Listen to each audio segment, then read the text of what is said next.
야담상회를 찾아주신 마님들과 선비님들 감사드리옵니다. 야담상회와 함께 즐거운 시간 보내시길 희망해 봅니다.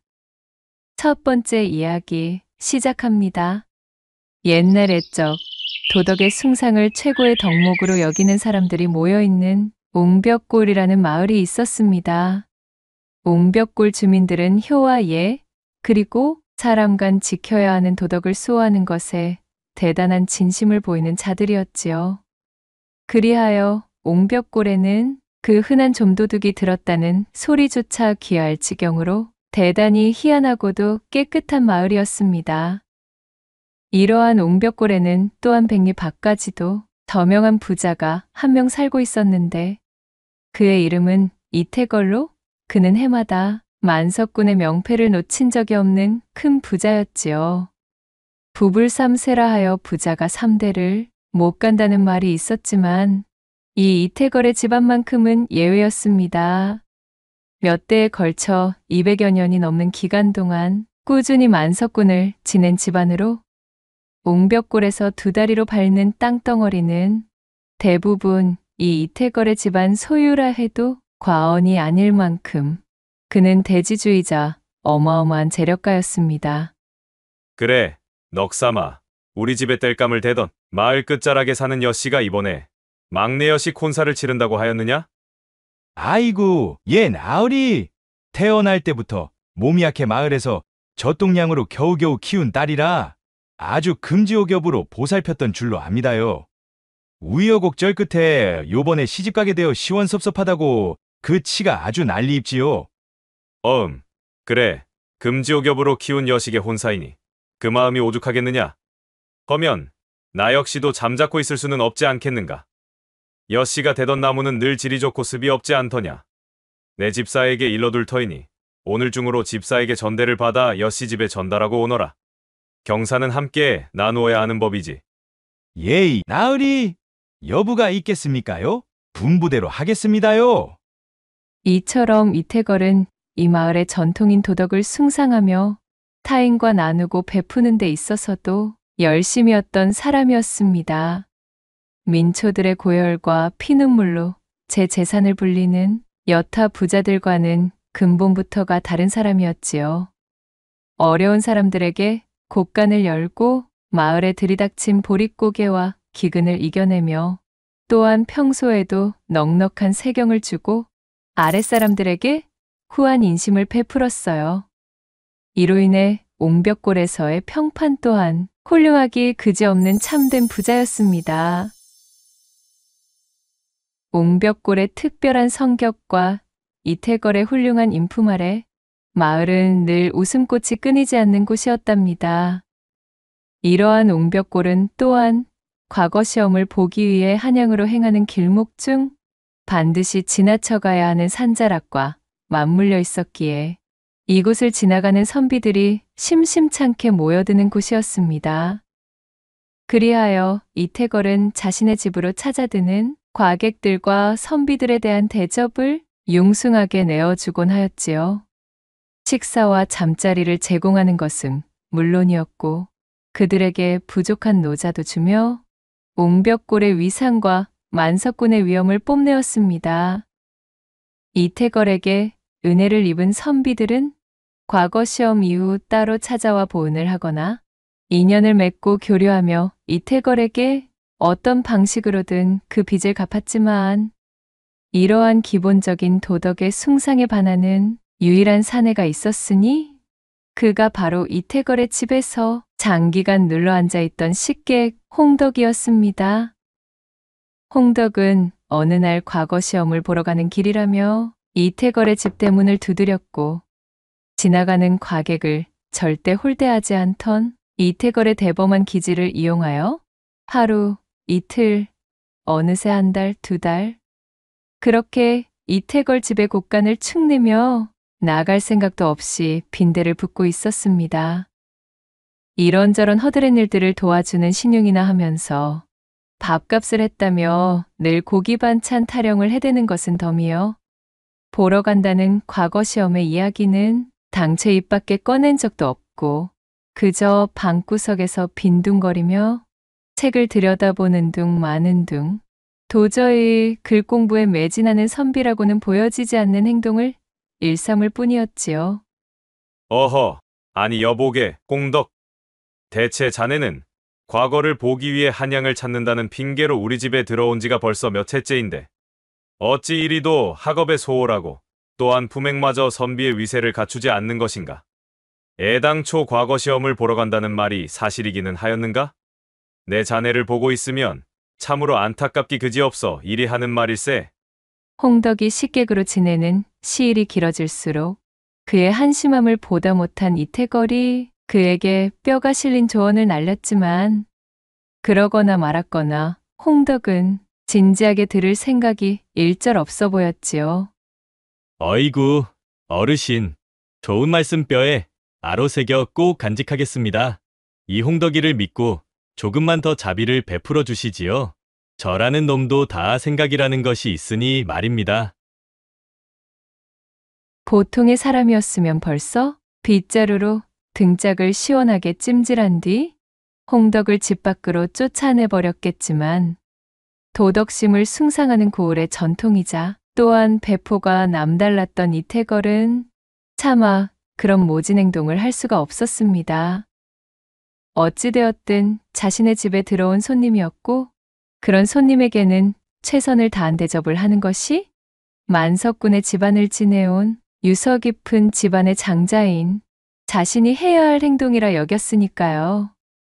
허나 선의의 자비라는 것 또한 사람에 맞게 써야 하는 법. 그러한 이태걸의 자비심은 또 다른 곳에서 사다를 불러오게 되었으니 바로 이태걸의 막내 여식 태성과 홍덕이 그만 눈이 맞아버린 것이었습니다. 야음을 틈탄 두 사람이 곡간 뒤에 으슥한 곳에서 서로를 끌어안고 입을 맞추던 장면을 그만 청지기에게 들켜버리고 말았지요. 이 소식이 귀에 들어온 이태걸은 화들짝 놀라 방방 뛰었습니다. 당장 태선을 불러들인 이태걸은 그녀에게 추궁하기 시작했어요. 방금 청지기에게 천인공로할 일을 전해 들었는데 이것이 사실인 게냐? 어쩌자고 이런 남부끄러운 짓을. 참으로 내가 제명에 살 수가 없다 이거사. 도대체 어느 틈에 저 홍덕과 정을 통한 것이야? 네가 어찌 이 아비에게 이런 방구도 없이 이런 큰일을 저질렀단 말이냐? 이태걸의 호통에 태선은 고개를 떨구고 얼굴을 붉혔습니다. 그녀의 눈에서는 닭똥 같은 눈물만 뚝뚝 떨어질 뿐이었어요. 이는 모두 홍덕의 유들유들 기름이 잔뜩 끼인 듯한 반반한 얼굴이 화근이었지요. 세상 물정 모르던 온실 속의 화초이자 사내에 대한 경험이 전무하던 태선은 그의 천하태평한 태도에 그만 매력을 느껴 남몰래 그와 통정하고 말았던 것입니다. 얌전하고 조신하여 그 나이가 되도록 아비의 속 한 번 썩인 적 없었던 착한 딸이 글쎄 저런 나태하고 무기력한 허울뿐인 선비에게 빠져 아비도 모르게 정을 통했다니 이 일을 알아차린 이태걸은 하늘이 무너지는 기분이었습니다. 그러나 이보다도 더욱 한숨이 나오는 일이 있었으니 정작 사건의 주동자인 홍덕은 사태의 심각성을 깨닫지도 못한 채 여전히 유유자적 될 대로 되라는 반응이었다는 것입니다. 어르신. 일이 이렇게 되어 참으로 송구합니다만 아무튼 어쩌겠습니까?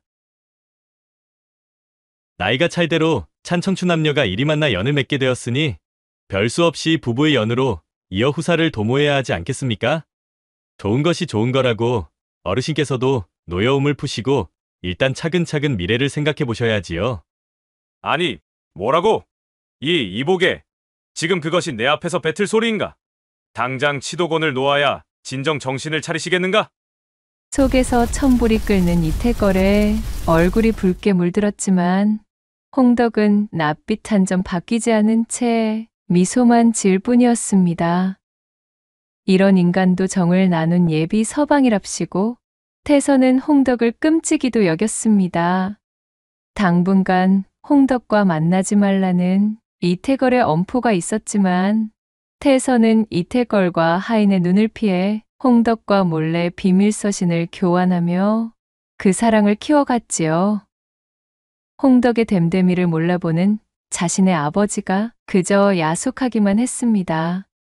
선비님, 지금은 아버지께서 노여움이 크셔서 선비님을 홀대하고 계시기는 하오나 분명 선비님의 진심을 알아봐 주실 날이 올 것이라 믿사옵니다. 태선 낭자, 바로 그것이요. 이 몸, 사나이 홍덕의 생각도 틀림없이 그러하지 않겠소? 내 이럴 것이 아니라 뭔가 큰 결단을 내려 조만간 어르신과 결착을 짓도록 할 예정이니 낭자는 아무 걱정일랑 말고 그저 마음을 다치지 않게 잘 추스리고 계셔 주시오. 야음을 틈타 몰래 태선의 방 앞으로 침투한 홍덕과 방문을 빼꼼 열고 미러를 속삭이던 태선은 서로를 애틋하게 그리워하듯 열린 방문 틈으로 손을 맞잡으며 깊은 연심을 나누고 있었습니다. 참으로 통탄할 일이로다.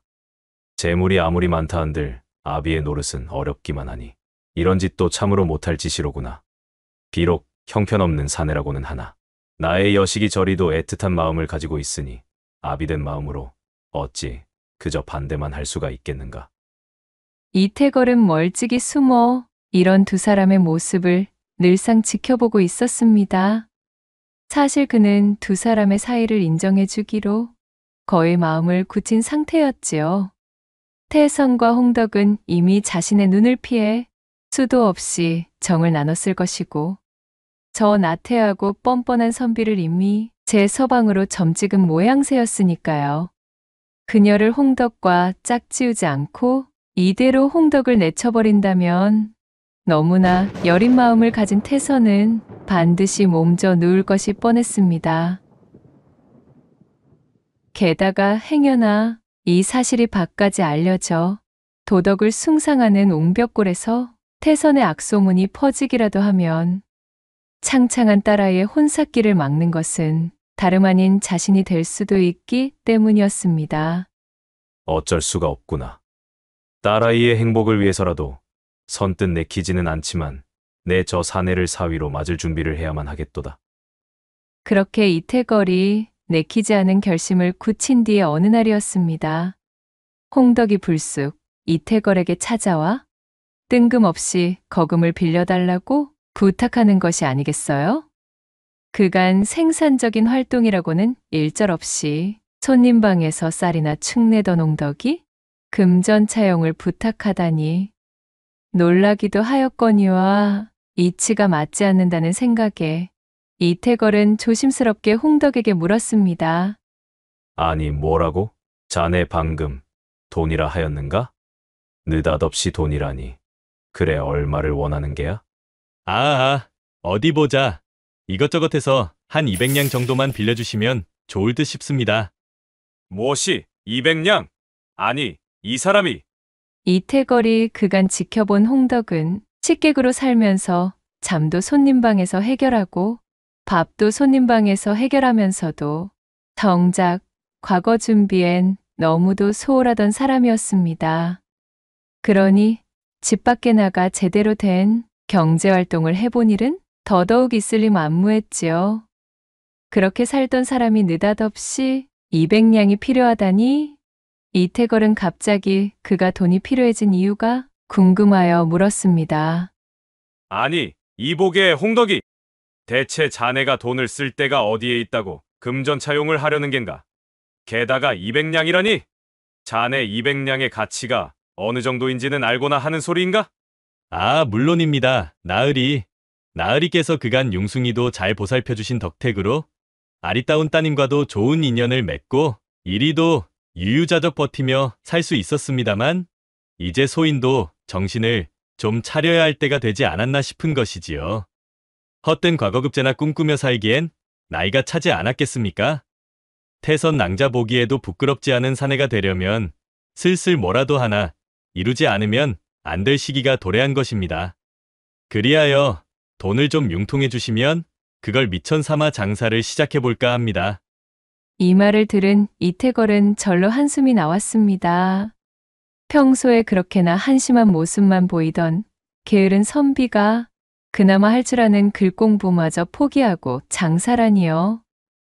자신의 집안에서 허드렛 일을 하면서도 그저 사고만 치느라 수습에 더 품이 들었던 당최 일이라고는 할 줄도 모르던 서생나부랭이가 그 어렵다는 장사를 할 수 있을 리 만무했습니다. 무엇이 어쩌고 어째? 이 사람아, 장사를 그리 만만히 보는 겐가? 대체 어쩔 심산으로 이리 무모하게 행동하는 것인가? 답답한 마음의 말은 이렇게 뱉었지만 이태걸의 마음 한편에서는 어쩐지 다행이라는 생각도 피어오르고 있었지요. 자신의 딸인 태선과 미래를 약속하게 될 사위의 신분이 될 수도 있는 사내가 방구석에 틀어박혀 빈둥거리며 허송세월을 보내는 것보다는 차라리 이렇게나마 뭐라도 하려고 움직여주는 모습이 더 반가웠기 때문이었습니다. 백수건달 선비나부랭이를 이토록 오래 데리고 있었던 이태걸의 마음씨가 또 한 번 따뜻한 빛을 발하는 순간이었지요. 이태걸은 두근거리는 심장을 가다듬고 자신의 딸이 지내고 있는 방을 향해 고개를 한번 돌려 지그시 바라보았습니다. 어흠, 그래. 알겠네. 자네도 가볍게 결정한 일이 아니겠지. 학문을 숭상하는 선비된 자가 오죽이나 답답한 마음이면 장사라는 것을 입에 담았겠는가. 알았네. 알았어.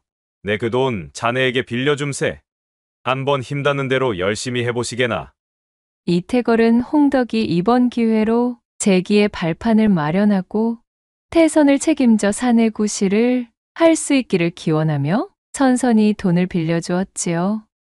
어이쿠 감사합니다 나으리. 반드시 성공해서 이자까지 쳐 갚도록 하겠습니다. 그동안 나으리께 신세진 식사와 잠자리 은혜까지 몽땅 갚겠사오니 조금만 기다려 주십시오.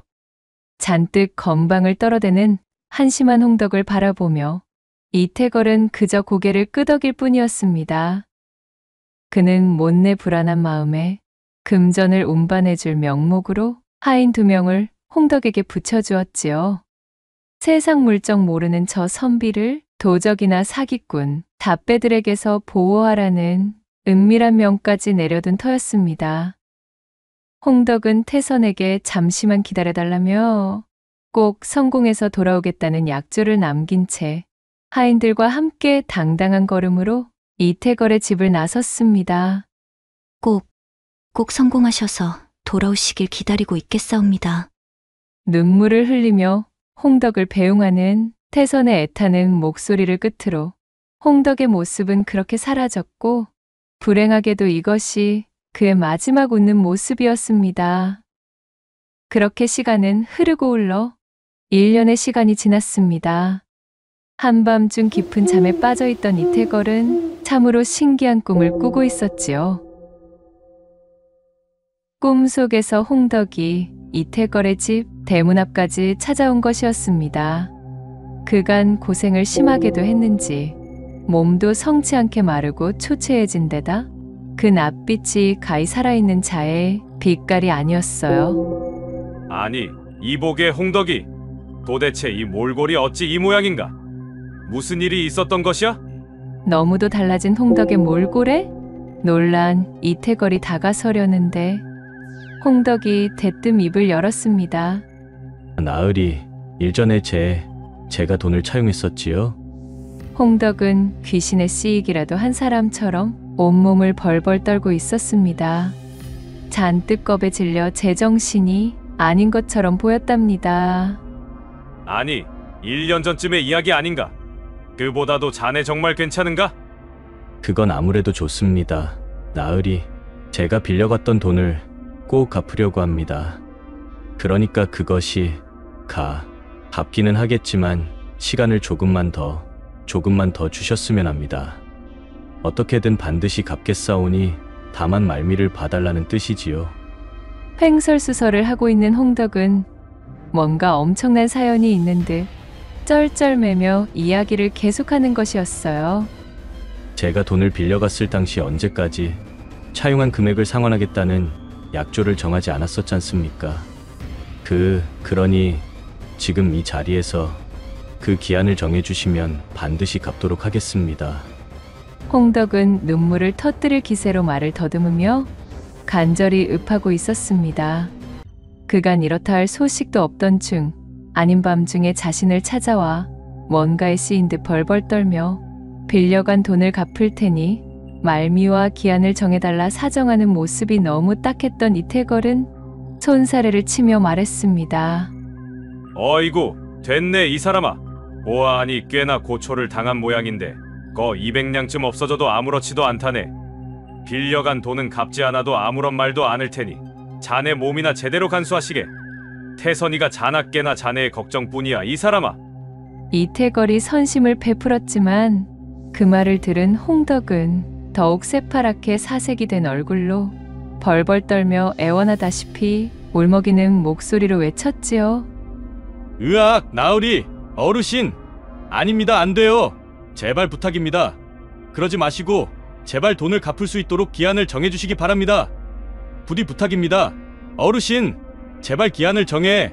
그 순간 홍덕이 서 있던 자리에 뒤편이 일렁이더니 알 수 없는 뭔가가 홍덕을 낚아채 더 멀리 사라져버리는 것이었습니다.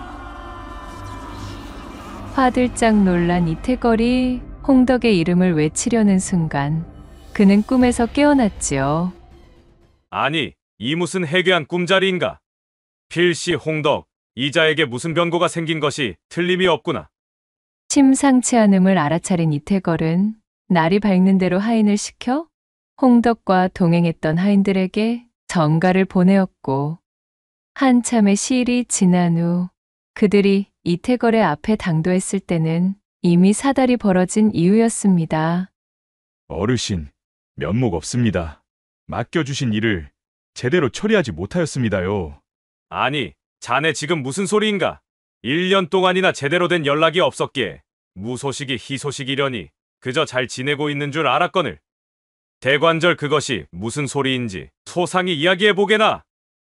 그러자 하인 하나가 머리를 조아리며 이태걸에게 읍했습니다.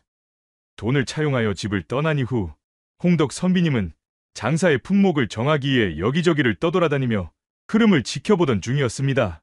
꽤나 진지하게 시장 조사에 임하기에 저희도 눈에 불을 켜고 선비님에게 접근하려는 수상한 놈들을 경계하고 있었는데, 아니 어느 날 저작거리에서 웬 도깨비 같은 놈과 느닷없이 내기를 벌이는 것이 아니겠습니까요?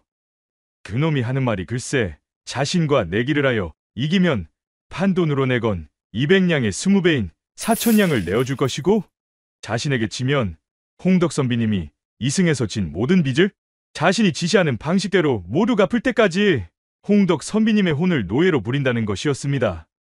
혼을 노예로 부린다니 수상하기 짝이 없는 요설도 정도가 있지요. 말만 들어도 요사스럽지 않습니까요? 당장에 그런 수상한 내기는 관두시라 이야기하였으나 아무 소용이 없었습니다요. 뭐에 홀린 사람 마냥 저희의 말도 듣지 않으시고는 그 길로 저희의 감시망을 피해 자취를 감추고 사라져버리셨습죠. 백방으로 수소문하여 저작거리뿐만 아니라 이웃고을까지 샅샅이 뒤져가며 찾아보았으나 허사였습니다. 풍문으로는 도깨비같이 우락부락한 사내와 객잔서 내기를 벌이다 크게 패하고서는 그에게 끌려간 한 선비가 있다는 소리만이 돌 뿐, 그 누구도 그것이 홍덕 선비님인지 또 어디로 끌려갔다는 것인지를 아는 자는 없질 않겠습니까요?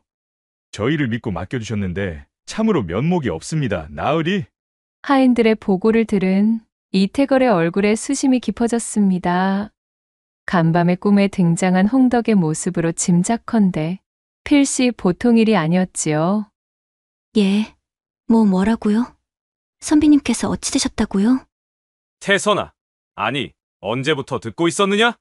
언제 왔는지도 모르게 숨어서 하인들이 이태걸과 나눈 이야기를 듣고 있던 태선이 홍덕의 비보를 전해 듣고는 떨리는 목소리로 물었습니다. 이태걸이 태선에게 다가가며 그녀를 위로하려던 바로 그때 태선은 무너지는 감정을 주체하지 못한 채 그 자리에서 실신하고 말았습니다. 아니, 태선아! 이러다가는 딸 자식을 잃을 수도 있겠다는 마음이 든 이태걸은 그날부로 모든 노력을 총동원하여 홍덕의 소재 파악에 나섰습니다. 그렇게 밤낮 없이 사람들을 시켜 그의 행방을 찾아 헤맨 지 한 달이 되던 때, 옹벽골과 그리 멀리 떨어지지 않은 한 폐가에서 홍덕을 발견할 수 있었지요. 홍덕은 이태걸이 꿈에서 보았던 모습 그대로 말도 못하게 초췌한 몰골이었습니다.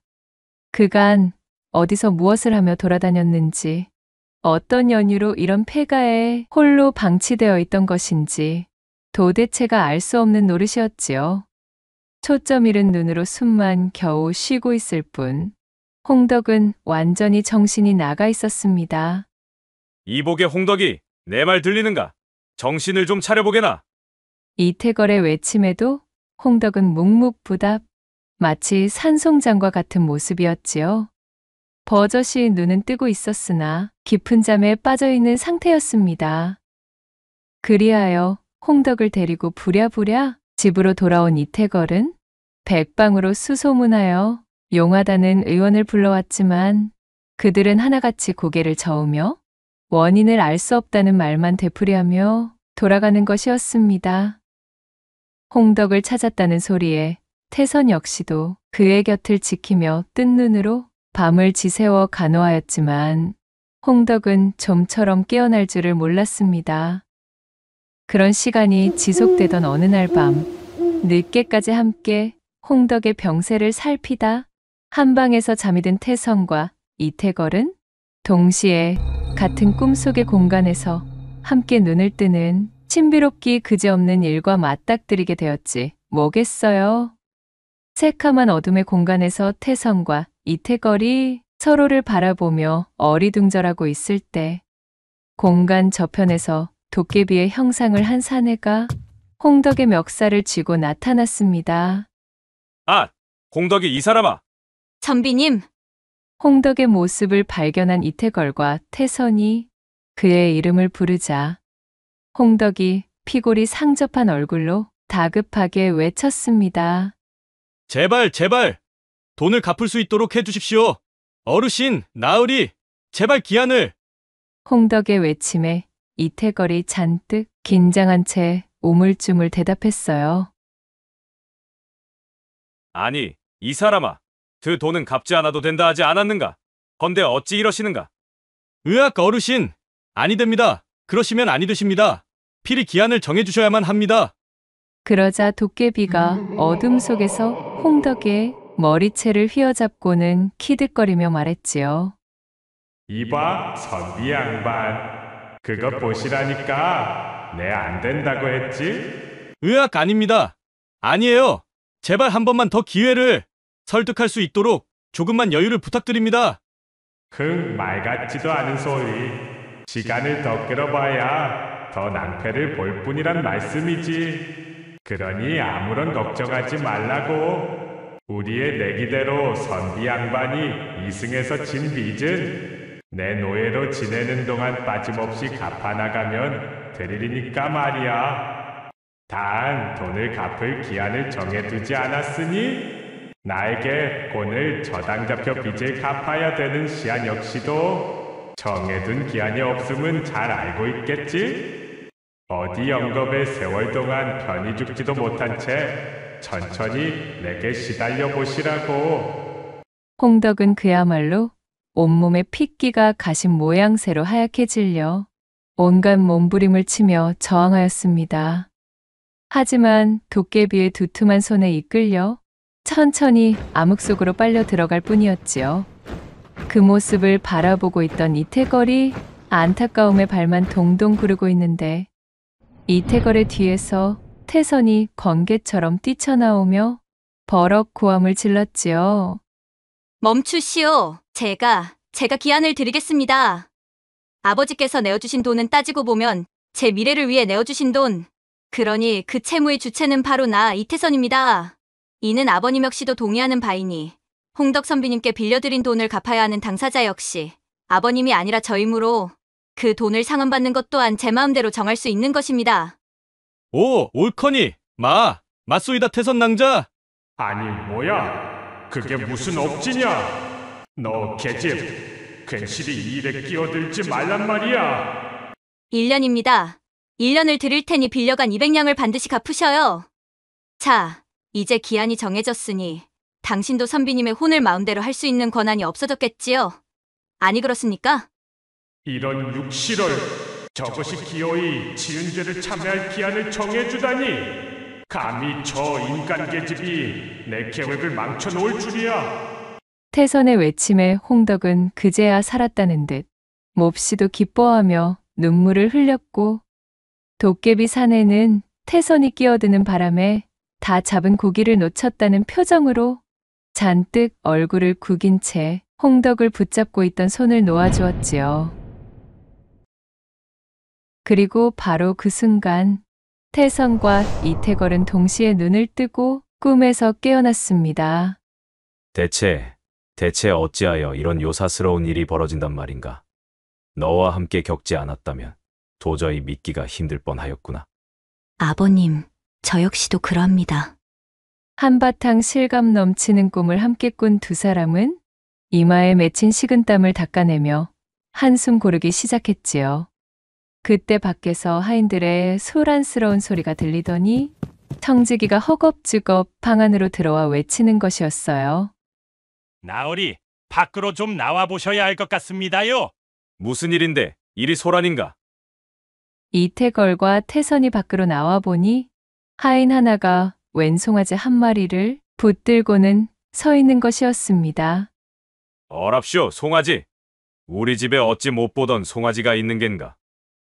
이태걸의 물음에 하인이 난처하다는 얼굴로 답했지요. 그것이 말입니다. 어르신!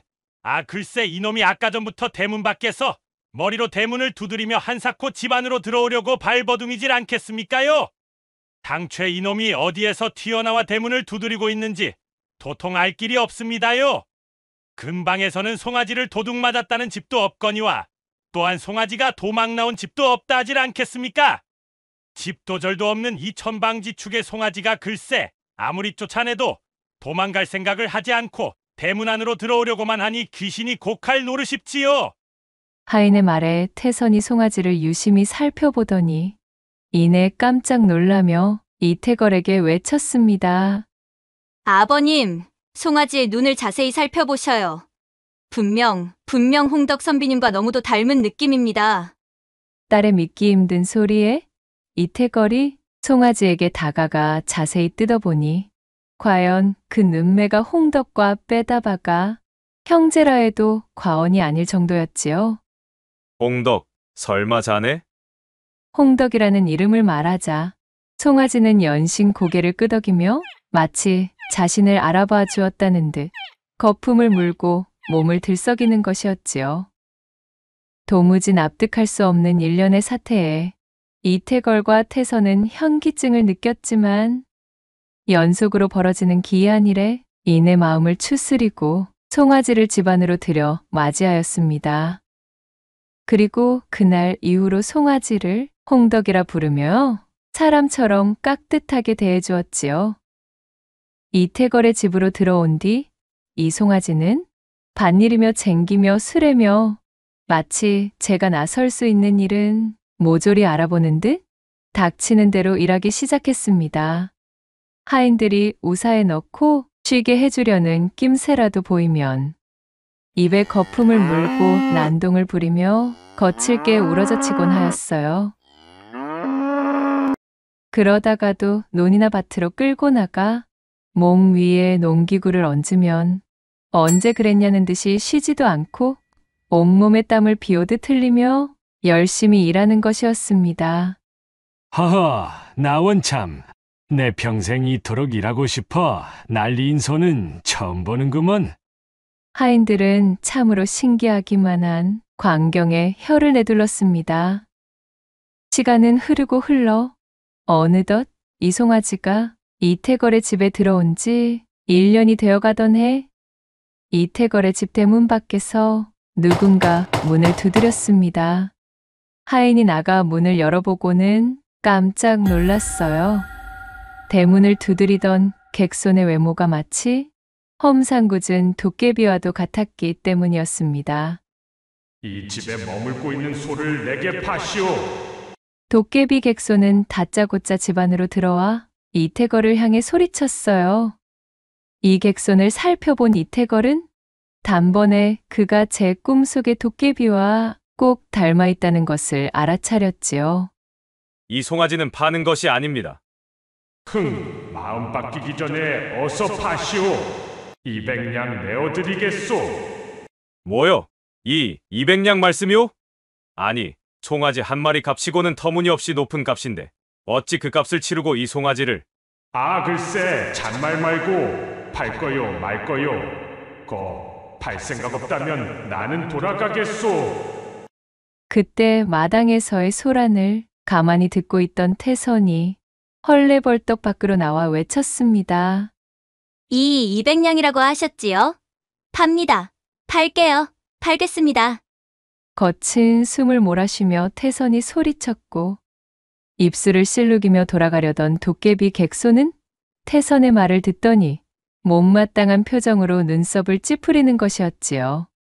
그녀 때문에 망쳐버렸다는 듯 험상궂게 쏘아보며 중얼거렸습니다. 저 망할 계집이 또 좋다가 말았구만. 이윽고 도깨비 객소는 땅바닥에 200냥 엽전다발을 거칠게 집어던지고는 송아지의 고삐를 넘겨받았습니다. 저 계집 덕에 아주 운 좋은 줄이나 아시오, 선비 양반. 다음부터는 처신 똑바로 하시오. 다시는 나 같은 존재와는 마주치지 않기를 바라겠수다. 에잉, 좋은 건수를 날려먹었구먼. 잔뜩 성을 내며 송아지를 끌고 대문을 나선 도깨비 객소는 그렇게 흔적도 없이 사라져버렸고 돌아가는 상황이 도대체 어떻게 된 일인지를 알 길이 없었던 이태걸이 제 딸을 향해 물었습니다. 아니, 태선아. 대체 저자에게 어쩌자고 그 송아지를 판 것이냐? 아버님, 그 도깨비가 송아지의 값으로 치른 금액을 듣고도 모르시겠어요? 200냥, 이 금액이 바로 홍덕 선비님께서 1년 안에 아버님께 갚아야 하는 금액이잖사옵니까? 제가 지정한 상환기한인 1년 안에 빌려준 원금에 해당하는 금액이 저 송아지 덕분으로 우리 집으로 들어온 셈이니 이는 바로 송아지의 본체인 홍덕 선비님이 빚을 갚은 것이나 다름없는 셈이 되는 것이지요. 즉, 빚을 갚을 수 없도록 만들어 선비님께 걸어두었던 도깨비의 주박이 상환과 함께 풀렸다는 뜻입니다.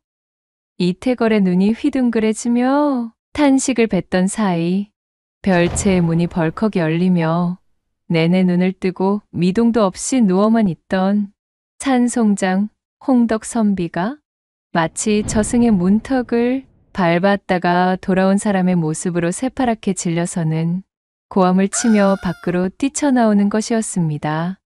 아니, 이복의 홍덕이. 이게 무슨 일인가? 자네 드디어 깨어났구만 그래? 선비님, 감사하오. 참으로 감사하오. 태선 낭자. 낭자가 말한 그대로요. 아까 전 그 도깨비에게 내 혼이 담겨있던 송아지를 팔지 않았다면 나는 꼼짝없이 그 송아지 안에 갇혀 도깨비의 종으로 평생을 살았어야 했소.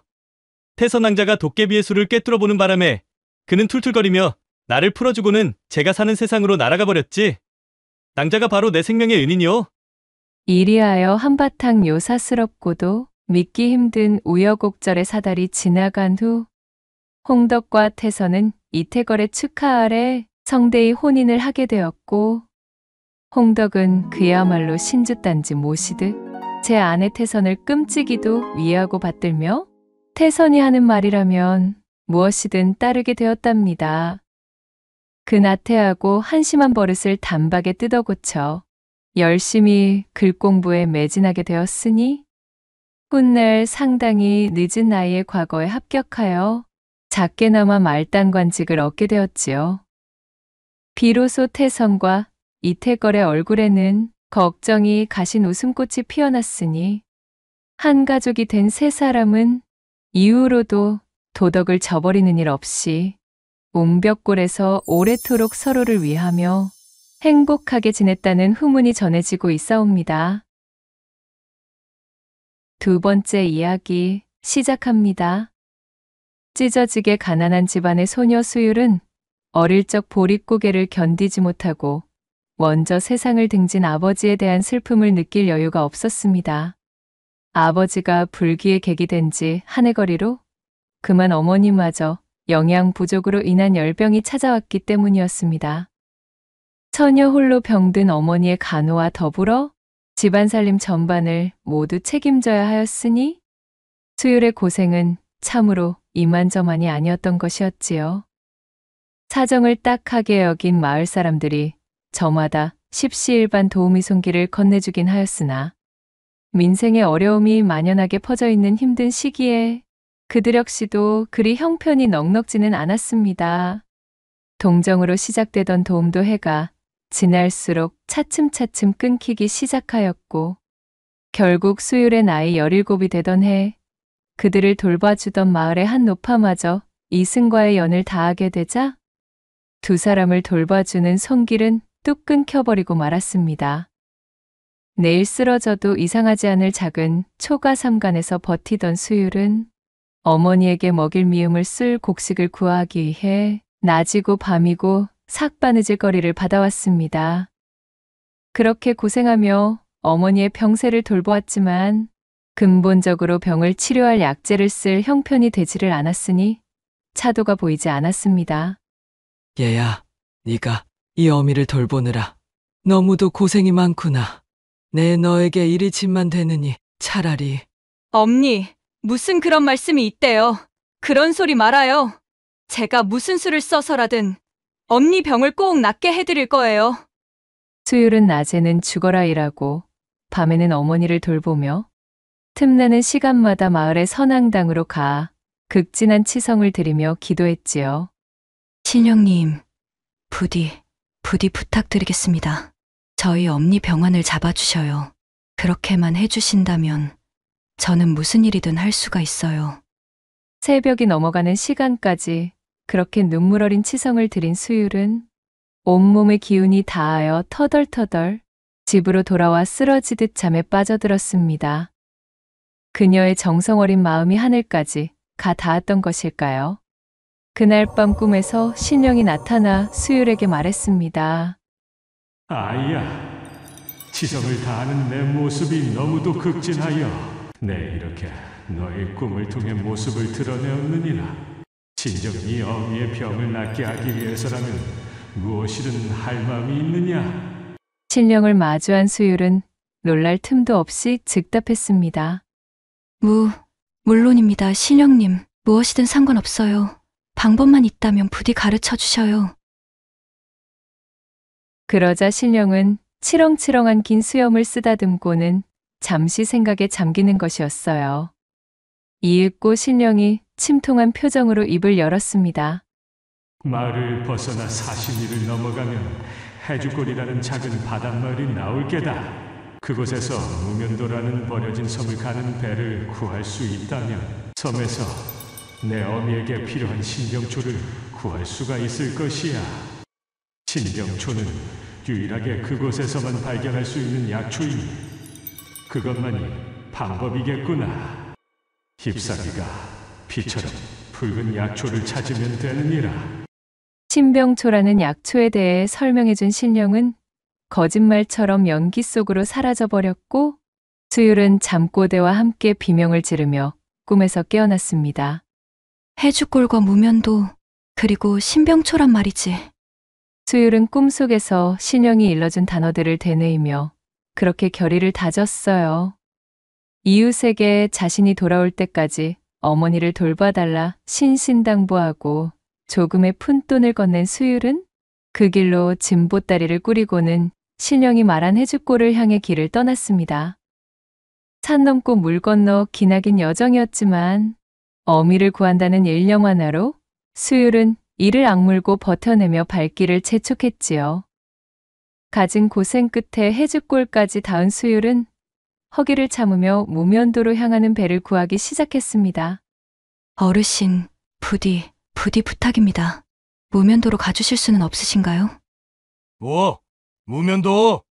그런데 이상했습니다. 수율의 말을 듣는 선주들마다 얼굴이 사색이 되어서는 손사래를 치는 것이었어요. 옛기 이 처자가 지금 누굴 황천으로 보내려고 작정이라도 한 겐가? 무면도라니 제정신인가? 그곳은 저주를 받은 섬이란 말이여. 그곳에 발을 들였다가 물고기밥 신세가 된다는 소리는 이곳 사람이라면 모두가 들어본 말이여. 그러니 썩 돌아가. 제발 제발 부탁드려요. 수율이 모랫바닥 위에서 무릎을 꿇으며 통사정을 해보았으나 그 누구도 그녀의 말을 들어주는 사람이 없었습니다. 어찌 된 일인지 다들 무면도에 묻자만 나와도 치를 떨었어요. 그렇게 하루 종일 아무것도 먹지 못한 채로 무면도를 향하는 배를 구하던 수율은 배를 구하지 못했다는 불안함과 더불어 쌓여있던 피로가 한꺼번에 엄습해왔고 기진맥진하여 그만 정신을 잃은 채 까무러치고 말았습니다. 수율이 정신을 차리자 어느 허름한 초가의 지붕이 눈에 들어왔습니다. 시각은 이미 어둠이 천하를 잡아먹은 삼경에 가까운 때였지요. 정신이 드셨소? 행색을 보아하니 멀리서부터 오신 분 같으신데 어찌 그리 무모하단 말이오? 곡기를 끄는 지 꽤나 되어 보입니다 그려. 비틀거리며 자리에서 일어나니 낯선 사내의 목소리가 들렸습니다. 여기는 안심하시오. 이곳은 내 집이오. 나는 어부 노릇을 하며 이 고을에 살고 있는 망건이라 하오. 처자는 이름이 어찌 되시오? 저는 수율이라고 합니다. 헌데 제가 어찌 이곳에 있는 것인가요? 기억나지 않으시오? 부둣가에서 혼절하여 쓰러지셨잖소. 부둣가에서 무면도로 향하는 배를 구한다며 동네방네 떠들어대는 광증 걸린 처자가 있다는 소리에 가보니 바로 처자를 두고 하는 소리였지 뭡니까? 이 고을에서 광증은 전염이 된다는 풍문이 있기에 아무도 혼절한 처자를 도와주려 하지 않았시다. 그리하여 내 우리 집으로 데려온 것이오. 감사합니다. 참으로 감사드립니다. 자, 인사는 나중으로 미루시고 일단 여기 요기 좀 하시오. 망건이라는 사내가 그릇에 미음으로 보이는 음식을 내밀자 수율은 살며시 눈치를 보며 그릇을 받아든 후 정신없이 음식을 비우기 시작했습니다. 긴 여정을 소화하느라 몸과 마음이 지친 데다 제대로 된 끼니조차 챙기지 않았으니 혼절하는 것도 무리가 아니었어요. 그런데 무면도는 대체 어찌하여 향하려는 거요? 이곳 사람이 아니라 잘 모르나 본데 거기는 예로부터 저주받은 곳이라 하여 이곳 사람들은 그 금방백길조차도 우회하는 곳이오. 내 선대의 선대 때 그곳을 향한 선원들 전원이 주장되어서는 그 주검조차 찾지 못하였다 들었소만. 병석에 누워 계신 어머니를 돌볼 약초가 그곳에 자란다고 들었어요. 저는 반드시 그 약초가 필요해요. 약초? 약초라. 그곳에 그런 약초가 있다는 말은 금시초문인데 하긴 사람들의 발길이 끊긴 곳이니 풍문이 돌만한 일조차 없겠지만 말이여? 망건의 대답에 수율의 얼굴에는 금세 수심이 드리워졌습니다. 그녀를 물끄러미 바라보던 망건은 뭔가 골똘히 생각하더니 이내 입을 열었어요. 내 본시 작은 고깃배를 하나 끌고 있으니 그것이라도 괜찮다면 내일 날이 밝는 대로 태워주겠소. 어차피 나 같은 잡어부는 이 동네 대선주들이랑 경쟁해서 콩고물이라도 남겨 먹으려는 남들이 선호하는 안전한 백길만 다녀서는 안 되는 법이기도 하고 뭐 또 그리고 망건은 말을 하다 말고 수율을 위아래로 은근히 훑어보던 시선을 감추지 못했습니다. 시선을 알아차린 수율이 몸을 움츠리자 퍼뜩 정신을 차린 망건이 겸연쩍게 웃으며 말했어요. 병든 어머니를 위한 약초를 찾으러 간다는데 그 사정을 듣고 그냥 넘길 수가 없어 그러하오? 참말이신가요? 정말 감사드려요. 제가 지금 가진 것은 없지만 뱃삭이라면 몇 년이 걸리더라도 열심히 일해서 꼭 드릴게요. 부디 무면도에 데려만 가주셔요. 뱃삭? 가만 보자. 뱃삭이라. 그녀의 말에 망건은 턱을 쓸며 생각에 잠겼고 수율은 석연찮은 구석이 있었지만 지금 그런 자잘한 문제를 걱정할 처지가 아니었기에 그저 무면도로 들어갈 수 있게 되었다는 사실에 고무되어 망건을 향해 연신 감사 인사를 전했습니다. 이튿날 동이 트자마자 일찌감치 망건과 수율은 부두로 나섰습니다. 해무가 뿌옇게 끼어있기는 하였으나 망건은 별 문제되지 않는다는 듯 자신의 고기잡이 배에 수율을 태웠습니다. 그렇게 돛을 올리고 노를 저어 망건이 항해를 시작했고 수율은 잔뜩 긴장된 얼굴로 생전 처음 나서보는 바닷길을 바라보며 의지를 다졌지요. 망건과 수율은 주거니 받거니 하며 자잘한 이야기를 나누었고 그렇게 한참을 노를 젓다 보니 어느새 저 멀찍이에서 푸른 섬 하나가 눈에 들어오는 것이었습니다. 아, 혹시 저곳인가요? 수율이 손으로 섬을 가리키며 아이처럼 들떠 물었으나 어쩐 일인지 망건은 섬이 나타난 것에 매우 놀라는 눈치였습니다. 이럴 수가. 저 섬이 어찌 이 항로에? 어찌 그러시나요? 무언가 잘못되기라도. 아니요. 이거 참으로 희한하구만. 분명 마을 어른들의 말로는 위험하기 짝이 없는 맷길이라 그리들 몸을 사렸는데 지독한 해류나 쇠파는커녕 너무도 손쉽게 도착하여 내 잠깐 놀란 것뿐이오. 아, 그러하군요. 아무튼 정말 이 섬까지 당도하게 되었다니 꿈만 같아요. 기뻐하는 수율과는 달리 뭔가 석연찮은 표정으로 뭉개던 망건은 이내 노를 젓던 팔에 더욱 힘을 주어 섬을 향하여 접선을 시도하였습니다. 무면도의 백사장까지 배가 들어섰음에도 주변은 특별할 것이 전혀 없어 보였습니다. 이곳은 내 생전 처음으로 와보는 곳이오만 그저 보통의 무인도로만 보이는군. 우선 배가 떠내려가지 않도록 고정해 두어야겠소이다. 망건이 고깃배에서 밧줄을 꺼내 배를 정박하기 위한 준비를 하는 동안 수율은 배에서 내려 모든 것이 신기한 듯 주변을 둘러보기 시작했습니다. 잎사귀가 피처럼 붉은 약초를 구하라 하셨지? 수율이 꿈속 신령님이 해준 말을 되뇌이고 있을 때 망건이 배를 정박하다 말고 자신이 들어왔던 바다를 무심코 돌아보았지요.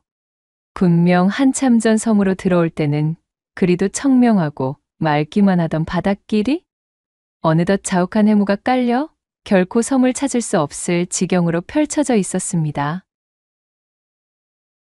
참으로 요사스러운 곳이로군. 원래는 이곳에 당도할 생각 따위는 전혀 없었지만 아무튼 뜻밖의 육지를 밟은 데다가 당연히 사람 하나 없는 무인도이겠으니 내 입장에서는 오히려 잘 되었지 뭔가. 망건은 고개를 돌려 백사장과 푸른 나무들로 둘러싸여 있는 깎아지른 듯한 봉우리에 정신이 팔린 수율의 뒷모습을 훑었습니다. 그는 마른 침을 꿀꺽 삼키며 그녀에게 다가섰지요. 그럼 어서 약초를. 수율이 두근거리는 가슴을 진정하려 손을 얹은 채 몸을 돌려 망건을 바라보며 외치려는데 그의 낌새가 이상했습니다. 친절하던 그의 얼굴은 온데간데 없었고 흡사 자신을 마치 먹잇감 바라보듯 노리는 짐승의 눈을 하고 있었습니다. 저기 어찌 이러셔요. 수율이 잔뜩 긴장한 채 몸을 움츠리며 뒷걸음질 치자 망건이 키득키득 웃으며 중얼거렸습니다. 참으로 순진도 하시군. 대관절 처음 만난 사내를 어찌 믿고 바닷길에 덥석 동행을 한단 말이오? 게다가 자진하여 무인도로 들어선다니 이거야 완전 날 잡아 잡수하는 꼴 아니냐 이 말씀이지. 애초에 섬까지 들어올 마음이 전혀 아니었기에 그냥 배 위에서 해치울까 싶었지만 어쩐 일인지 해류를 타고 배가 얘까지 당도하였으니 나도 대개 목숨을 구해준 값에다가 얘까지 실어 나른 값을 얹어 받아내셔야 하겠구먼. 말을 마친 망건이 눈을 빛내며 번개처럼 수율에게 달려들었습니다.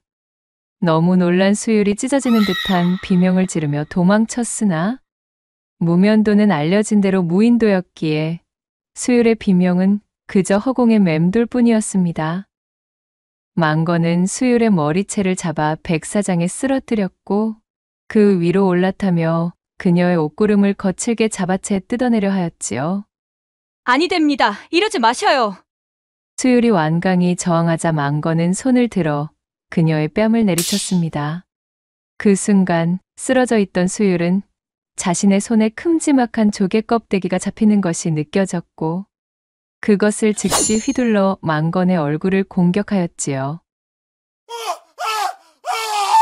조개 껍데기에 얼굴을 가격당한 망건은 얼굴을 부여잡으며 비명을 질렀습니다. 통증을 느낀 그가 뒤로 발라당 자빠져 버렸고 수율은 그때를 놓치지 않고 옷을 여밀 새도 없이 일어나 백사장 반대편의 숲을 쪽으로 내달렸지요. 이런 밀어먹을 년! 거기 서지 못해! 수율이 벼락 같은 고함을 질렀지만 조개 껍데기에 한쪽 눈을 다친 탓에 앞이 제대로 보이지 않았습니다. 젠장! 그는 손으로 한쪽 얼굴을 감싸진 채 비틀거렸으나 수율은 이미 그의 시야에서 사라져 섬 안쪽의 숲으로 들어가 버린 지 오래였지요. 그래! 어디 혼자 이 황량한 무인도에서 잘 살아남아 보시지! 각! 페이! 계획이 수포로 돌아가고 부상까지 당하자 머리끝까지 화가 뻗친 망건은 수율이 사라진 숲을 향해 고래고래 소리를 지르고는 자신이 타고 온 배를 정비해 파도 위에 띄웠습니다. 그는 수율에게 안갚음을 하고자 무면도에 버려둔 채 혼자 돌아갈 심산이었지요. 이윽고 망건이 올라탄 고깃배는 파도를 타며 점점 더 섬과 멀어지기 시작했고 한참이 지나자 그의 배는 안개 저너머 속으로 사라져 흔적조차 보이지 않게 되었습니다. 절벽 봉우리에 연결되어 있는 숲으로 도망쳐 그 속에 숨어 망건을 지켜보던 수율은 그제야 안심하며 놀란 가슴을 쓸어내렸습니다. 곧이어 이 무인도에 혼자 남게 되었음과 절망적인 현실에 눈을 뜨자 그녀의 눈에서는 쉴 새 없이 눈물이 쏟아져 나왔지요. 수율은 한참이나 자신의 신세를 한탄하며 오열했습니다. 그렇게 목이 쉴 정도로 목 놓아 울음을 터뜨린 그녀는 고개를 들어 눈물을 훔쳤지요. 여기서 이렇게 포기하면 홀로 남아 자신의 생환을 기다리고 있을 어머니가 걱정이었습니다. 그래, 내가 지금 이렇게 포기하고 있을 여유가 없구나. 돌아가는 방법일랑 일단은 제쳐두고 어차피 무면도에 발을 들인 이상 신령님께서 말씀하신 신병초부터 열심히 찾아보자. 수율은 엉망이 되어버린 자신의 옷매무새를 고친 다음 자리에서 일어나 결심을 다졌습니다. 빨갛게 상기된 눈에서는 다시금 의지가 불타올랐어요. 한편 고깃배를 타고 바다로 나온 망건은 자욱한 해무의 한 치 앞도 보이지가 않았습니다. 평생을 다녔던 익숙한 바닷길임에도 방향을 전혀 알 수가 없었지요. 도무지 겉일기미가 보이지 않는 바다 위의 안개, 그리고 사라져버린 방향 감각. 망건은 얼굴에 상처를 어루만지며 욕지기를 뱉고는 투덜거렸습니다. 허! 나 원참 밀어먹을! 대체 이게 어찌된 일이야? 그는 그제야 덜컥 겁이 났습니다. 아무리 방향을 파악하려 애를 쓰고 고개를 들어 하늘에 수놓인 별의 위치를 계산하여 바닷길을 알아보려 했지만 자욱한 해무는 마치 살아있는 것처럼 망건과 그의 배를 감싸며 더욱 짙어지고 있었습니다. 망건은 결국 제 고을 어른들이 입버릇처럼 이야기하던 저주에 사로잡힌 듯 그렇게 영원히 해무 속의 바다 위를 표류할 뿐이었어요.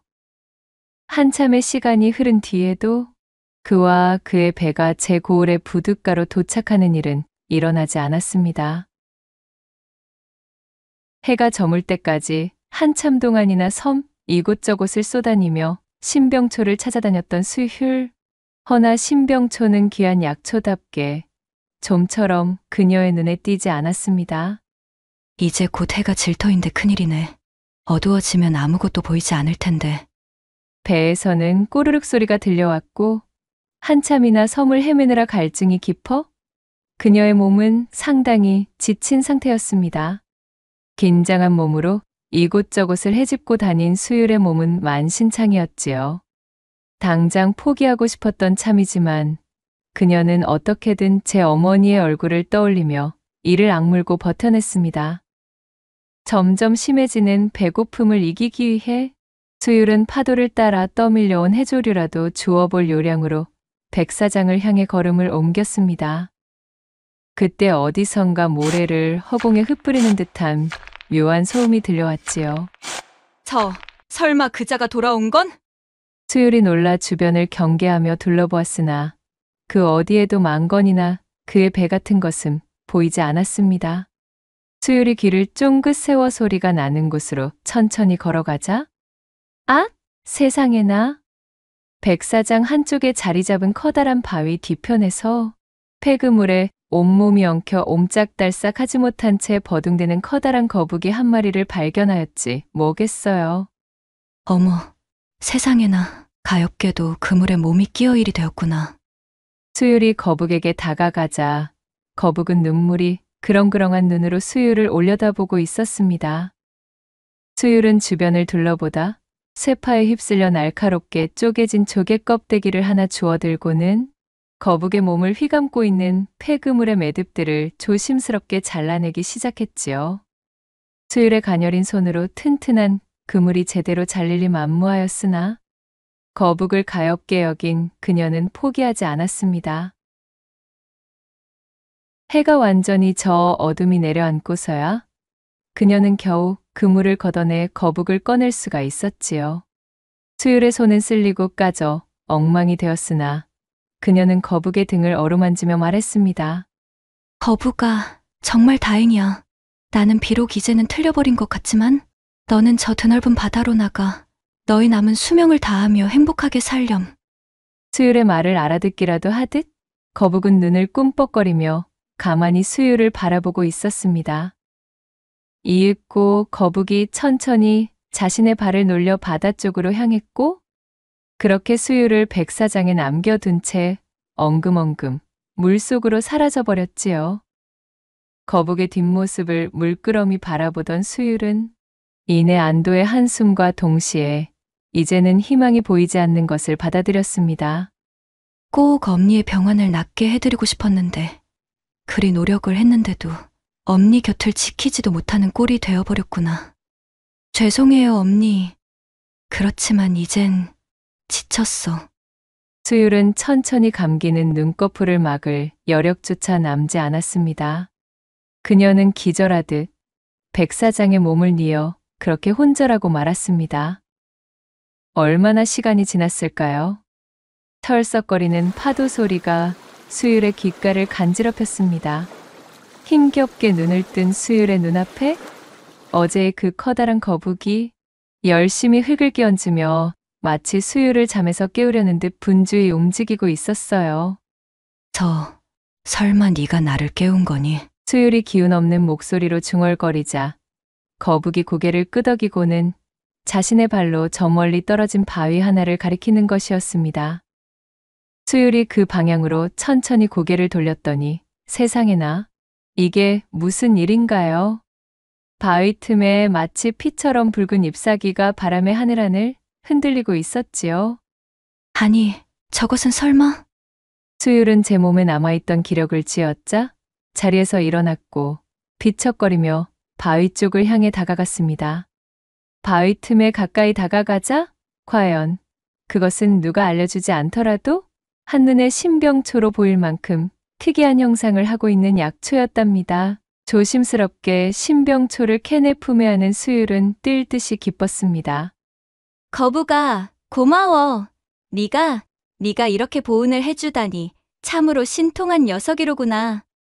신병초를 발견한 수율이 방방 뛰며 기쁜 마음에 소리를 쳤지만 이내 현실을 자각하고는 추억 기운이 빠지고 말았습니다. 하지만 거북아, 신병초를 이리 손에 넣었음에도 나는 이 섬을 벗어날 수가 없단다. 나는 헤엄을 칠 줄도 모르는 데다 설령 내가 헤엄을 치는 법을 안다 한들 이 드넓은 바다를 건너갈 힘도 남아있지 않은 걸. 글썽이는 눈물을 꾸역꾸역 삼키며 수율이 가냘프게 중얼거렸지요. 그런데 기이한 일은 거기서 그치지 않았습니다. 거북은 몸을 뒤로 돌리며 자신의 앞발을 흔들어대 마치 제 등에 올라타라는 듯 등갑을 들썩이는 것이었어요. 엥? 정말이니? 수율은 자신에게 벌어진 믿을 수 없는 일에 입을 다물지 못하였습니다. 그녀는 속는 셈치고 거북의 등갑 위로 사뿐히 올라탔지요. 그러자 거북은 천천히 몸을 움직여 바다를 향해 들어갔고 이내 부드럽게 헤엄치며 바다 위를 가로지르기 시작했답니다. 바다는 마치 거북에게 천천히 길을 밝히기라도 하는 듯 해물을 거두고 쾌적한 날씨를 선사하는 것이었어요. 수율은 마치 뗏목을 탄 것처럼 편안하게 바다를 건널 수가 있었습니다. 거북의 등을 붙잡고서 한참을 항해한 끝에 그녀는 자신이 무면도를 향해 출발했던 부둣가 근처에 외딴 백사장으로 당도할 수 있었습니다. 거북아, 참으로 너무나 고맙고 감사하단다. 네가 나를 이렇게 도와주어 내가 무사히 돌아올 수가 있었구나. 거북은 그녀의 인사에 연신 고개를 끄덕이고는 입을 벌려 백사장에 무언가를 뱉어냈어요. 그것은 다름 아닌 영롱한 빛을 뿜는 큼지막한 크기의 진주였습니다. 어머, 이게 뭐니? 이것도 나에게 주는 거니? 수율이 놀라 묻자 거북이 또다시 고개를 끄덕였지요. 거북은 자신을 구해줘 오히려 감사하다는 듯 수율을 빤히 바라보며 우두커니 눈을 깜빡이더니 이내 몸을 돌려 바다로 돌아갔습니다. 수율은 아직도 믿을 수 없다는 듯 입을 다물지 못한 채 바다로 돌아가는 거북이 시야에서 사라질 때까지 멍하니 서서는 그 모습을 지켜보았습니다. 그렇게 거북을 구해준 보은으로 신병초와 귀한 진주를 얻어 고향으로 돌아오게 된 수율. 그녀는 신병초로 정성스레 탕약을 지어 사흘 동안 조금씩 어머니에게 드렸습니다. 나흘째가 되던 날 수율의 어머니는 거짓말처럼 자리에서 일어났지요. 수율과 자초지종을 모두 알게 된 그녀의 어머니는 서로를 얼싸안고 눈물을 터뜨리며 선앙당 쪽을 향해 연신절을 올렸습니다. 신령님, 참으로 감사합니다. 거부가 너무나 감사하구나.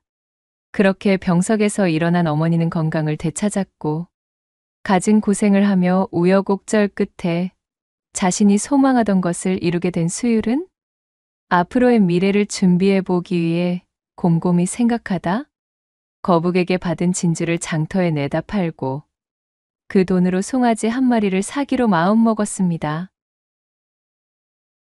진주를 판 돈만으로는 당장 밭일에 써먹을 수 있는 훈련된 송아지나 소를 사기엔 부족한 금액이었기에 어쩔 수 없이 훈련이 전혀 되어 있지 않은 데다 그 행실이 천방지축이라 싸게 내어놓은 송아지 한 마리를 겨우 사들일 수 있었습니다. 송아지라고는 하나 지금껏 빠듯하고 쪼들리는 생활로 끼니나 때우며 연명하던 수율의 인생에서 생전 처음으로 가져보는 소이자 재산이었어요. 수율은 감개무량하여 뜰 듯이 기뻤습니다. 이제 나와 함께 우리 집에서 한 식구로 살자꾸나? 앞으로 잘 부탁할게. 수율은 송아지의 등을 차분히 쓰다듬으며 속삭였지요. 어머니도 경석에서 일어났겠다. 이제부터 먹고 살 길은 집 근처 산비탈을 개간하여 밭대기를 늘려가는 것밖에 없었습니다. 소는 감히 꿈도 못 꿀 형편이던 시절에는 엄두도 내지 못할 일이었으나 지금의 수율에게는 막연한 일만은 아니었어요. 이 송아지가 쟁기질을 할 수 있을 때까지 부지런히 정성을 다해 키워 어엿한 소로 길들이는 것이 급선무였습니다.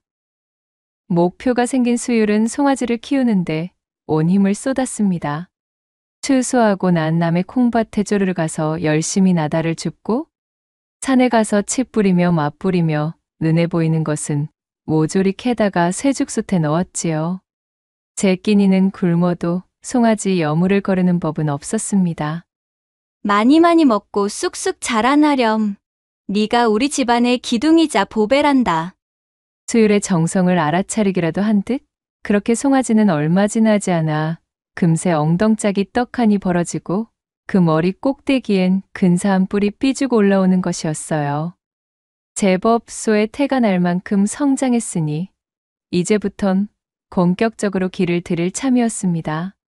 소를 다뤄본 동네 어른들의 이런저런 조언을 받아 냇가의 모래밭으로 소를 끌고 나갔습니다. 그런데 웬걸요 이놈의 소가 도통 말을 듣지 않았습니다. 송아지는 앞발을 모래밭에 단단히 파묻어 버티고 뒷발로는 수율을 향해 모래를 끼얹는 것이었어요. 에텟텟, 아잇, 예, 이게 뭐 하는 거니? 그간 꼬박꼬박 주는 여물만 받아먹으며 제멋대로 뛰어놀던 송아지가 하루아침에 제대로 밭일을 할 턱이 없었습니다. 밭일은커녕 산비탈로 향하는 근처에나 갈 수 있으면 다행인 판국이었지요. 지나가며 그 꼬락서니를 본 동네 어르신들은 회초리로 등짝을 때리며 이랴 소리치라 조언하였지만 수율은 금이야 오기야 소중하게 키운 소를 차마 때릴 수가 없었지요. 그 모습을 구경하던 어르신들이 답답하다며 혀를 차고 돌아갔습니다. 그렇게 한참 동안 씨름하고 있자니 수율과는 4살 터울의 사내 홍식이 다가왔습니다. 내가 이 녀석의 콧뚜레를 잡아 방향을 잡아줄 터이니 수율이 네가 다시 한번 소를 모는 연습을 해봐. 홍식 오라버니 참으로 고마워요. 그리하여 심기일전한 수율이 다시금 소의 등을 어루만지며 이랴 소리를 내었습니다. 그럼에도 불구하고 소는 꿈쩍도 하지 않았어요. 목이 쉬도록 이랴를 반복하던 수율은 소를 때려가며 가르칠 수는 없고 그렇다고 앞에서 콧뚜레를 잡아주는 오라버니에게 대고 이랴라고 소리치는 것은 어쩐지 큰 실례 같아? 오라버니, 우로 옮겨주셔요. 오라버니, 멈춰주세요. 오라버니, 이번에는 자로 가주셔요. 라는 식으로 말을 건네며 가까스로 소의 방향을 잡고 있었지요. 이렇게 보름쯤 홍식의 도움을 받아 연습을 하자 소가 제법 길이 들었습니다. 여전히 냇가의 모래밭에서 홍식이 콧뚜레를 잡고 수율은 이랴를 외치며 진로대로 소를 몰고 있었습니다. 오라버니, 저쪽으로 돌아볼게요. 오라버니, 이제 서야겠어요. 오라버니, 이젠 자로 크게 돌아볼 거예요. 이렇듯 홍식의 가벼운 길잡이를 받아 무리 없이 방향을 옮겨가며 소를 몰 수 있게 되자 마침내 수율은 산비탈을 개간하기로 작정하였습니다. 아이고, 세상에나. 그런데 이건 또 무슨 일인가요? 냇가 모래밭에서 연습할 때는 그렇게도 말을 잘 듣던 녀석이 산비탈밭으로 당도하여 일을 시작하려니 또다시 우이독경이었지요. 이랴, 누렁아. 왜 또 이러니? 제발 내 말 좀 들어다오. 산골짜기 떠나갈 듯 애원해 보아도 이놈의 소는 다리에서 뿌리가 내려 땅에 박혔는지 꼼짝을 할 생각도 안 하는 것이었습니다. 잘 되어가고 있는지 보러 온 홍식이 상황을 파악하고는 소의 엉덩이를 밀며 목이 쉬어라 이랴를 외쳐보았으나 이 쇠고집을 꺾을 수가 없었어요. 한참을 실갱이하던 홍식도 두 손 두 발을 다 들고 씩씩대며 포기하고 말았습니다. 홍식이 마을로 내려가 버린 이후 수율은 밭대기 옆바위에 털썩 주저앉아 한숨을 내쉬었어요. 그러던 중 번개처럼 머릿속을 스치고 떠오르는 것이 있었지요. 그 길로 벌떡 일어난 수율이 소의 콧뚜레를 붙잡고는 오라버니? 어서 앞으로 가실까요? 라고 중얼거렸더니 세상에 그렇게 버티고 섰던 소가 걸음을 떼는 것이 아니겠어요? 오라버니, 왼쪽으로 도셔요. 그 말을 들은 소는 부드럽게 왼쪽으로 돌며 걷기 시작했습니다. 오라버니, 이제 되었어요. 서셔요. 소는 그 자리에서 뚝하니 멈춰 능청스럽게 되새김질을 하고 있었지요. 그제야 수율은 모래밭에서 홍식과 함께 연습하며 홍식에게 외쳤던 오라버니라는 소리에 훈련이 된 탓에 그 말에만 반응하는 이 소의 목덜미를 안고 빙긋이 웃었습니다. 그렇게 시간은 훌쩍 흘렀습니다. 어느 날씨 좋던 봄날이었어요. 오라버니, 오른쪽으로 가세요. 오라버니, 이제 그 자리에 서셔요. 돌밭에서 이러한 생뚱맞은 소리가 들리는 것을 알아차린 박영감이 수율에게 다가와 빈정대며 물었지요. 아니 수율아, 세상천지 이것이 무슨 경우냐? 어찌 이 소를 보고 오라버니라 부르는 게야? 네가 저 황소의 동생이라도 되느냐? 박영감의 놀림에 기분이 확 나빠진 수율의 얼굴이 홍당무가 되었고 보란듯이 오라버니라는 말을 빼고 소를 몰아보았지만 소는 꿈쩍도 하지 않았습니다. 오라버니라 부를 때만 발을 떼는 것이었지요. 어이구 수율아, 오라버니와 오순도순 열심히 일하거라. 껄껄 웃으며 지나간 박영감은 그 길로 동네방네 이 사실을 소문내버렸습니다. 그 이튿날부터 수율이네 산비탈 밭되기엔 구경꾼들이 몰려와 배꼽을 잡고 뒤집어졌습니다.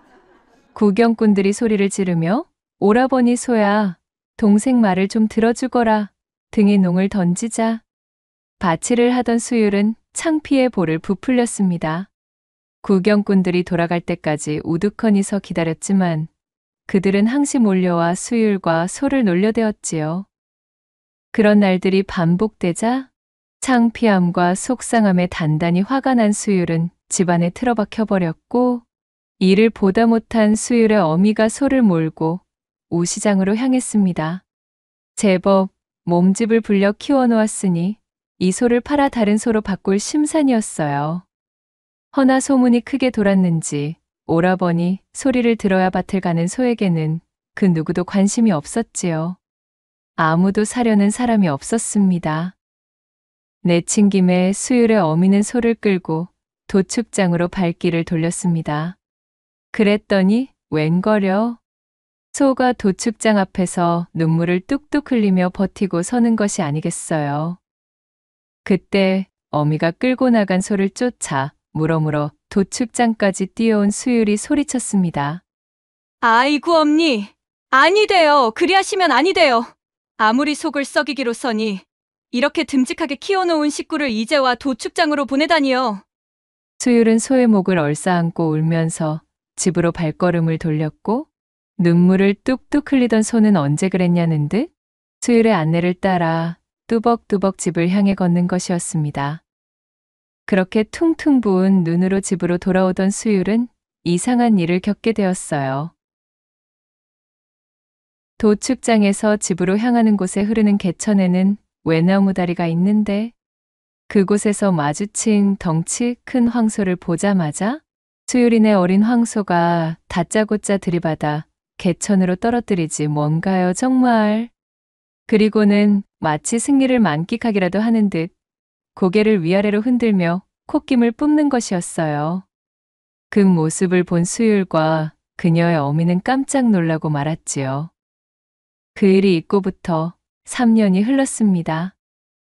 수율은 개가 나던 돌밭에 매년 콩을 심었고 누렁이, 여물을 쓰던 쇠죽솥에는 콩이 그득하게 들어갔습니다. 3년 사이 수율네 누렁이는 그 덩치가 산만큼 오람해졌지요. 소싸움 대회가 열리는 곳이라면 이골 저골 따지지 않고 돌아다니며 참가해온 누렁이는 이 바닥에서 소문난 장사였습니다. 이때까지의 전적이 무려 14전 14승이었어요. 대회가 열리고 싸움이 시작되면 수율이네 오라버니 황소는 틀림없이 우승을 독식하는 것이었습니다. 이 소싸움장에서는 특이한 외침이 들려오곤 하였는데 그것은 바로 오라버니, 옆구리를 파고 드셔요. 오라버니, 좋아요. 계속 밀어붙이셔요. 오라버니, 지금이에요. 뒤집으셔요. 라며 장외에서 누렁이를 향해 목이 터져라 외치는 수율의 목소리였습니다. 이 소리를 듣는 소싸움 대회장의 관객들 입에서는 폭소가 터져나왔답니다. 그러거나 말았거나 수율은 누렁이를 향해 이마에 땀을 흘려가며 소리를 쳤고 그렇게 누렁이는 또 한 번의 우승을 거머쥐게 되었습니다. 오라버니, 정말 장합니다. 잘하셨어요. 이후로도 수율내 누렁이는 파죽지세를 이어갔습니다. 단호 대회에서는 금송아지를 타왔고 7월 7석 대회에서는 부상으로 송아지 한 마리를 덥석 받아왔어요. 뿐만인가요? 추석 대회에서는 무려 금 10돈이 부상으로 주어졌지요. 수율은 제 오라버니 누렁이와 함께 소싸움 대회를 쓸고 다니며 그야말로 살림살이가 풍족해져 부자가 되었답니다. 이제 고을에서는 그 누구도 함부로 수율과 수율의 소를 보고 비웃거나 놀릴 수 있는 사람은 없었어요. 이후로도 수율은 오라버니 누렁이를 극진히 보살피며 어미와 함께 행복한 나날을 보내었다는 후문이 전해지고 있사옵니다. 낭독해드린 이야기가 우리 마님들과 선비님들 마음에 드셨다면 구독과 좋아요, 댓글로 야담상회를 응원해 주셔요.